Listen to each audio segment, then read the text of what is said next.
Well, it got to the point where there were so many duties in the temple that some people had to become full-time. So when you were full-time temple, you worked about 20 hours a day. My week kind of ran like this. I'd work my regular job on Mondays, you know, from 8 to 5. Then I'd work on files. There were people who ran rest homes. There were animals to be taken care of. There were the publications. Everybody had a job. Wednesday night we'd have a meeting in Redwood Valley, and I'd go to the meeting for till probably 10 or 10:30. We turned our paychecks over every time we got paid.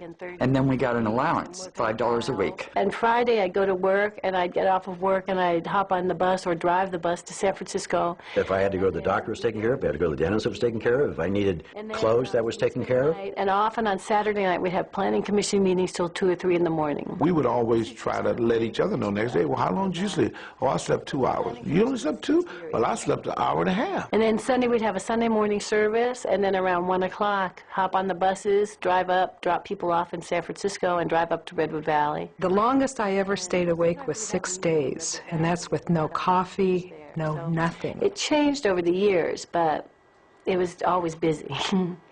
Being in an environment where you're constantly up, you're constantly busy, and you're made to feel guilty if you take too many luxuries like sleeping, you tend to not really think for yourself.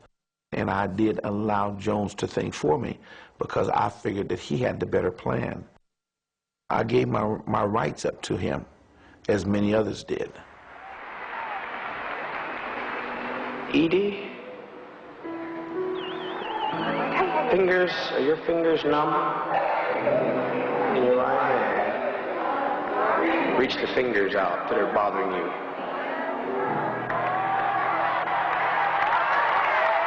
Now, is the pain gone?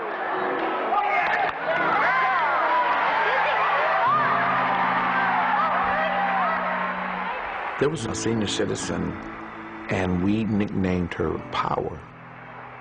He would have her to come up in the midst of one of his meetings, and she used to say, "The man got power. The man got power, y'all." And the whole place would just go wild. Take your glasses off. Just stare in our face. Now, look at my face. I love you. The people love you. And most importantly, Christ loves you. What do you see? One finger. One finger.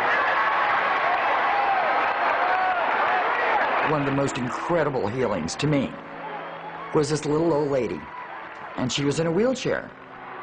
Jim said, "Darling, you know, today is your day. You're gonna get healed today. So we're gonna heal those legs of yours. You're gonna walk again."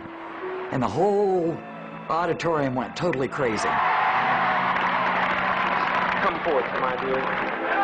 Stand out. Take that step. Bless your heart. Take that step. And she takes this real slow, shaky step. She said, "I can feel it." He said, "Yes, I know you can feel it. Now take your other leg and do it." And it's another real slow, shaky step. And he says, "Now I want you to walk toward me." Move forward. Move forward. Move forward, darling. You can do it. And she starts taking forward steps. And pretty soon, she is walking. And she starts walking up one of the aisles. And pretty soon she's running. Well, by this time, the whole congregation's running down these aisles with us. We're all just running around the aisles, just whooping and hollering up a storm.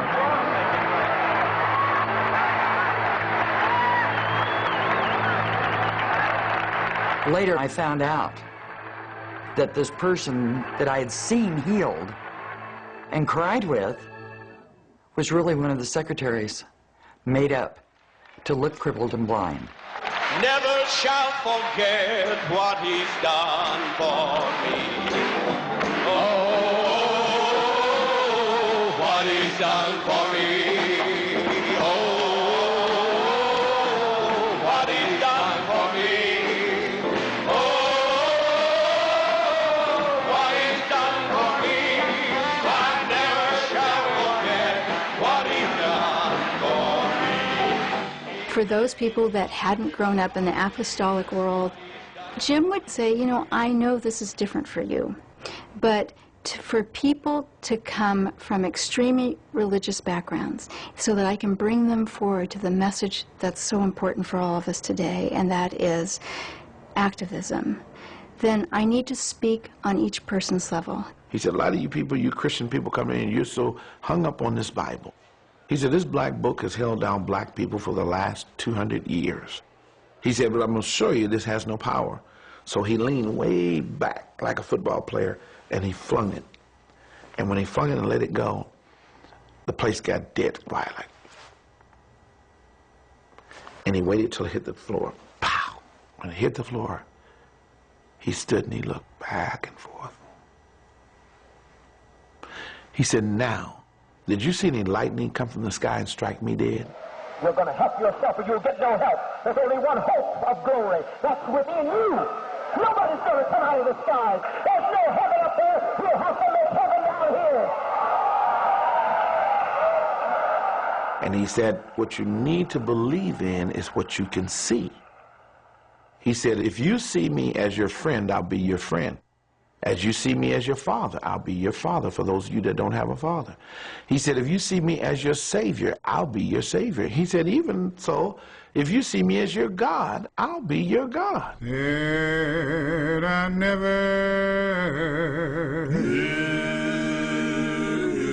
heard a man speak like this man before. People lifted Jim to a level of adoration because many believed that he had healed them of cancer. Many believed that he had saved their son or daughter from an automobile accident.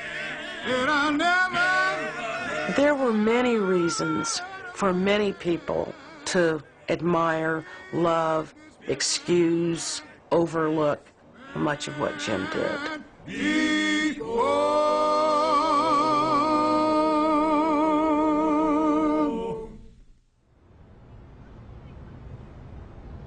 I had been in the Temple for just a few months. I was sent backstage in Los Angeles to get something for somebody. I don't remember what. And Jones happened to be coming out of his room, and he said, "Hi, Tim, how are you doing? How's it going? How do you like everything so far?" And, "Oh, I like it a lot, and, you know, it's really cool." I don't remember exactly. And he reached up and kind of patted the back of my neck, and he said, "I'll fuck you in the ass if you want." And I just kind of stammered, no, you know, no. And he said, "Well, you know, if you ever want that, that's okay, you know, just let me know and we'll do that." Jim said that all of us were homosexuals. Everyone except, he was the only heterosexual on the planet. And that the women were all lesbians and the guys were all gay. And so anyone that showed any interest in sex was just compensating. What he explained to each of us, and in sermons, was that sexual relationships were very selfish, and they took away from the focus of the church, and that was to help others. Jim was not celibate. Nobody knew that until perhaps it was their time to find out. What he spoke from the pulpit wasn't what he did behind the scenes. I remember one night, one of the brothers had stood up and said, "You know, I think everybody that wants Father to screw him in the butt, you need to take an enema first." I'm telling you the truth, man. I'm telling you the truth. And then the question went on, well, how many of you in here have had him to do that? And whether they were lying or just following suit, hands of the men just went up around the room. And I'm sitting there petrified because I'm like, is this what it's leading to that I'm supposed to get to? And I'm thinking, But I played it off like, okay, I'm being cool. Okay, if that's where they at, that's not where I'm at. Because I'm thinking, my wife, I'm